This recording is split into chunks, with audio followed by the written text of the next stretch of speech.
सध्याचं जे हे चालू आहे राजकारण चालू आहे ते प्रत्येक जण स्वतःचं अस्तित्व टिकवण्यासाठी चालू आहे.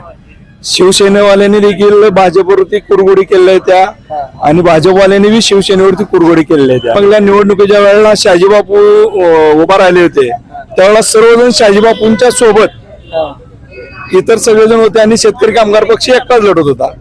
आता बापू फक्त एकटे लढत शेतकरी कामगार पक्षासोबत दीपक आबा आलेले आहेत, चेतन सिंह केदार आले भाजप सगळेजण एकत्र आलेले आहेत आणि त्यांचं राजकारण चालू आहे. हे आनंद मानेंचं एकट्याचं राजकारण आहे आणि मारुती आबाचं बी नाही. ह्यात पक्षाचा फार मोठा वीक पॉइंट आहे. सगळ्यात महत्वाचं भाजप आणि शेतकरी कामगार पक्षांना दीपक आबांना एकत्र येऊन यांना मारुती आबांना निवडून कसल्या परिस्थितीत आणायचं आहे आणि शहाजी बापूंच्या बरोबर जे सोबत आहेत जे बाकीचे जे बापू सोबत असणार आहेत त्यांना आनंद मानेला निवडून आणायचं आहे. ह्यात फक्त फाईट दोघातच